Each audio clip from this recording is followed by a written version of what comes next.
Le pauvre garçon promit, je te rembourserai quand je serai riche.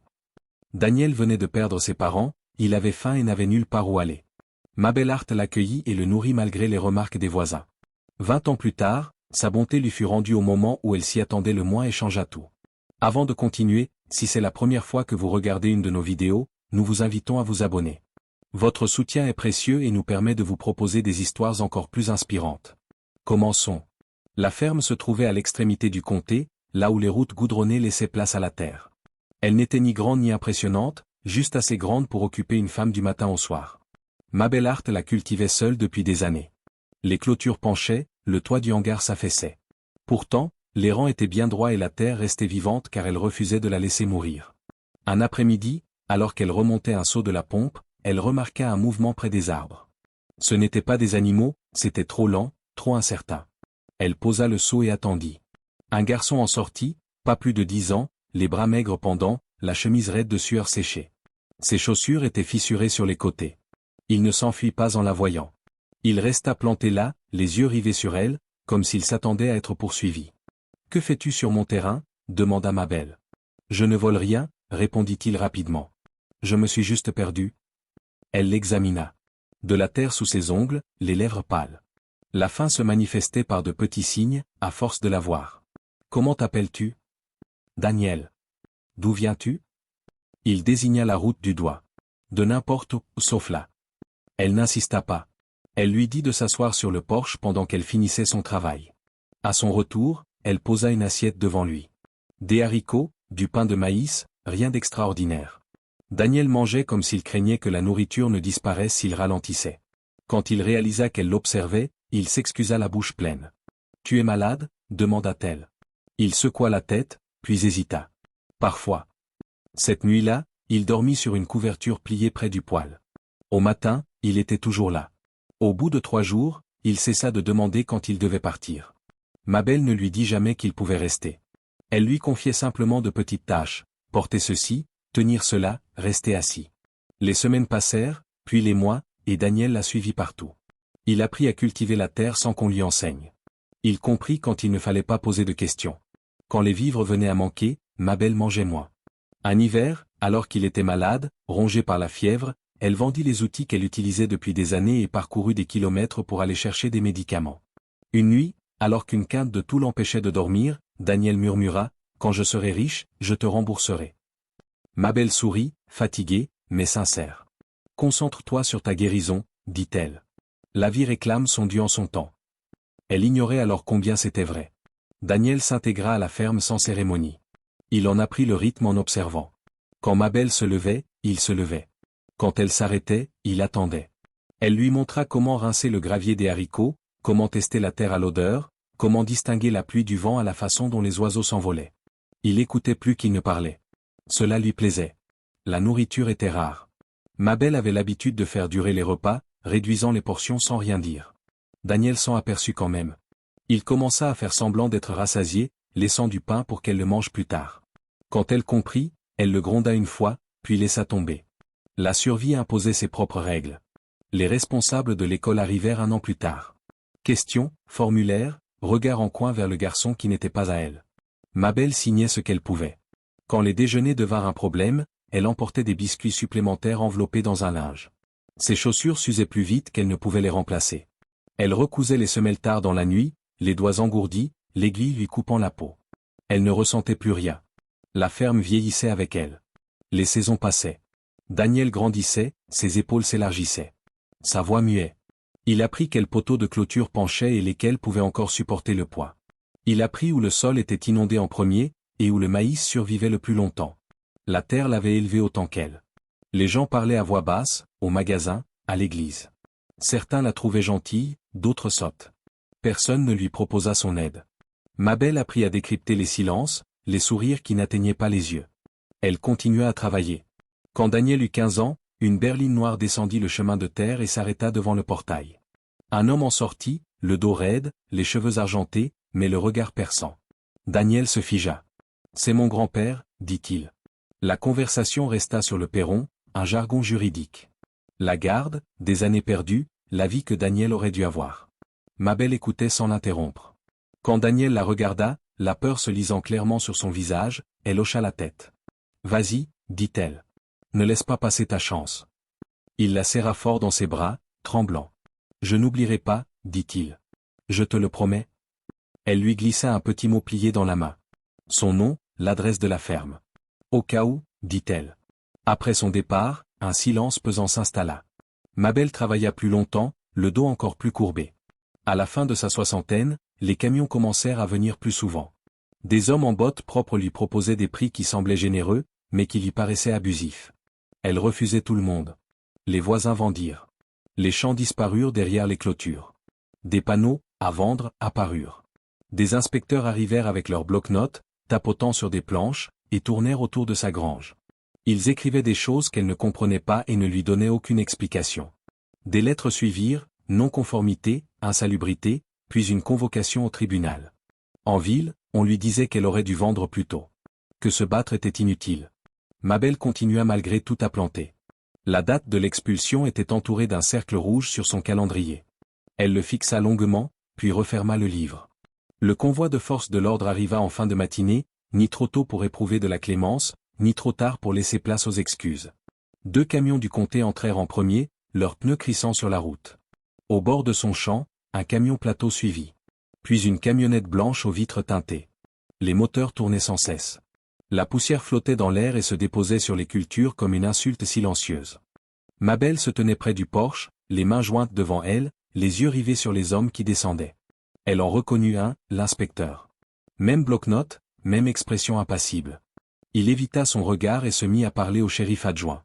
Ce dernier déplia des papiers et les lut sans lever les yeux.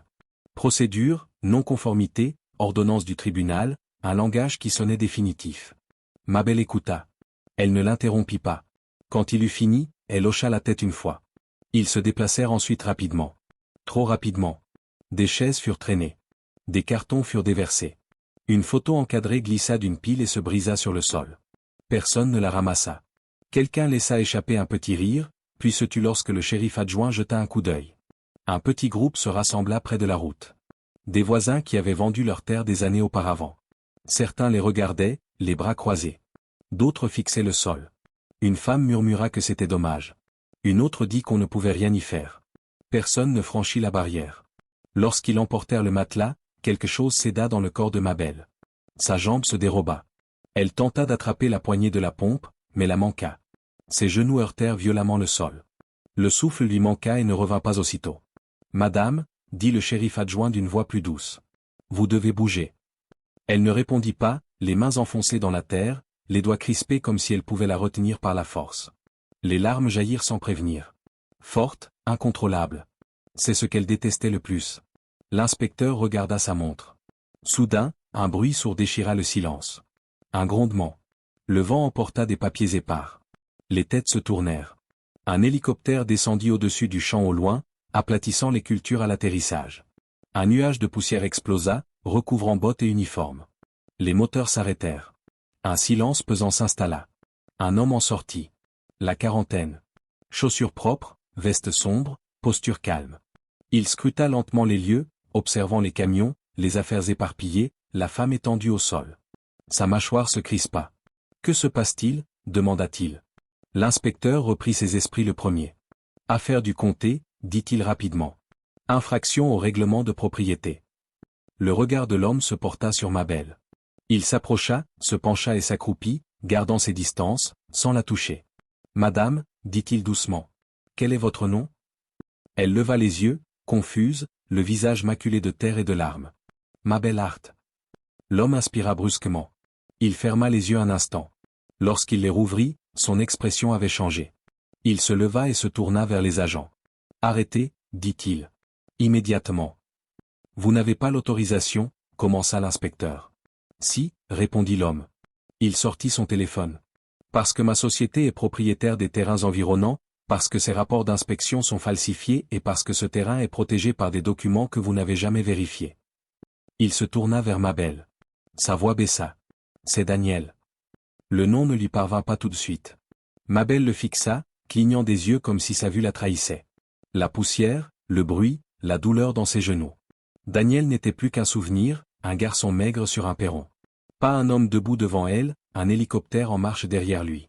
Inutile de dire quoi que ce soit, dit-il rapidement, lisant la confusion sur son visage. Il lui tendit la main. Elle hésita, puis la prit. Sa poigne était ferme, plus forte qu'elle ne l'avait imaginé. Il l'aida à se relever et la guida jusqu'au perron avant de se retourner vers les autres. L'inspecteur tenta de reprendre la parole. Les mots lui échappaient désormais. Daniel le coupa d'un geste. Non pas en colère, mais ferme. Il passa un appel et mit le haut-parleur. Envoyez les dossiers de conformité relatifs à la parcelle 17B, dit-il. Maintenant. Des téléphones s'allumèrent dans la cour. Le policier changea d'appui, soudain incertain. En quelques minutes, les documents s'affichèrent sur l'écran de Daniel. Il les fit défiler en silence, la mâchoire serrée. Puis il tourna le téléphone pour que le policier puisse voir. Ces signatures sont des copies, dit Daniel. Ces dates d'inspection chevauchent des jours où votre bureau était fermé. Ce document judiciaire fait référence à une modification de zonage qui n'a jamais été approuvée. Le visage de l'inspecteur se décomposa. Il doit y avoir une erreur. Il y en a une, répondit Daniel. Et c'est criminel. Il passa un autre appel, puis un autre. Des noms furent mentionnés qui firent se redresser le policier. Contrôle fédéral, auditeurs indépendants, une demande d'injonction déposée en temps réel. L'ordre d'expulsion fut suspendu avant même que quiconque ne comprenne comment. Les voisins se rapprochèrent. Les chuchotements s'intensifièrent. Quelqu'un demanda qui était cet homme.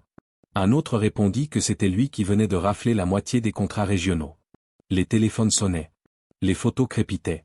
Daniel se retourna vers Mabel. J'étais déjà dans le coin, dit-il doucement. Ma société étudiait l'utilisation des terres pour le nouveau corridor. J'ai vu le numéro de parcelle. Ça m'a marqué. Il marqua une pause. Je ne m'attendais pas à vous trouver dans cet état. Ses mains tremblaient. Je n'ai pas vendu, dit-elle comme si elle avait besoin qu'il le sache d'abord. Il voulait que je vende. Je sais, dit-il. C'est pour ça qu'ils sont venus par ici. Le policier s'éclaircit la gorge. Madame, nous suspendons les contrôles avec effet immédiat. Daniel regarda les camions s'arrêter. Les cartons furent remis à leur place.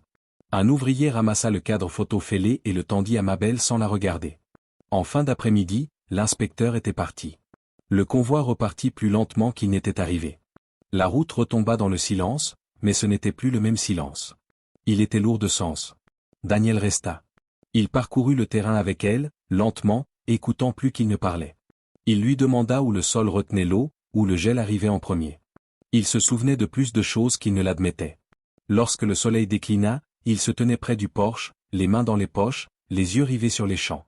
Il finit par dire, « Je t'ai fait une promesse. Je ne sais pas comment, mais je ne l'ai jamais oublié. » Mabel le regarda vraiment cette fois, et finit par hocher la tête. Les comptes ne furent pas rendus bruyamment, mais méthodiquement.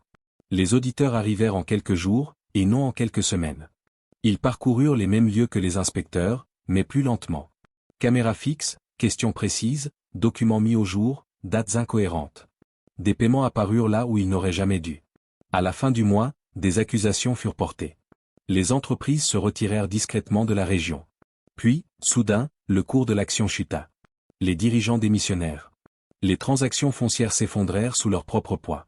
Daniel revenait souvent, sans jamais se présenter. Il arrivait en tenue de travail, bottes poussiéreuses, manches retroussées. D'abord, il installa du nouveau matériel, puis l'irrigation. Ensuite, il embaucha des ouvriers de la ville qui avaient détourné le regard. La ferme ne devint pas ostentatoire. Elle devint sûre, protégée, mise à l'abri, hors de portée de tout tribunal. Les voisins passèrent. Certains s'excusèrent sans un mot. D'autres apportèrent à manger. Mabel accepta ce qui lui semblait honnête et ignora le reste. Elle se déplaçait plus lentement maintenant, mais son dos était plus léger. La nuit, elle dormait sans entendre le bruit des camions. Il lui proposa de l'héberger. Elle refusa une fois, puis deux. À la troisième demande, elle accepta de rester à temps partiel. Il ne protesta pas. Il s'adapta. Par un matin clair, Mabel se tenait au bord du champ, observant la terre se retourner sous une charrue moderne. Elle joignit les mains, sentant la vibration lui parcourir les bras. Daniel se tenait à côté d'elle, silencieux. « Tu as tenu parole, dit-elle. »« Je suis juste arrivé en retard, » répondit-il. Elle secoua la tête. « Tu es venu quand c'était important. » Daniel créa une fiducie qui ne nécessitait aucune signature de sa part, aucun moyen de pression, aucune condition, seulement de l'attention. Il vérifiait lui-même les clôtures une fois par mois, arpentait la roseraie, réapprit le nom des plantes. Le garçon qu'elle nourrissait devint l'homme qui la protégeait. La terre lui resta. La promesse fut tenue. Et pour la première fois depuis des années, Mabel rentra avant la nuit, laissant la porte déverrouillée, confiante dans le silence. La ferme respirait à nouveau. Elle aussi. Enfin, sans peur. Enfin. Si cette histoire vous a touché, souvenez-vous de ceci. Un petit geste de bonté peut survivre au temps, au pouvoir et à l'argent. La personne que vous aidez aujourd'hui pourrait bien porter votre nom à vie. Abonnez-vous pour découvrir d'autres histoires où des choix discrets ont des conséquences irrésistibles.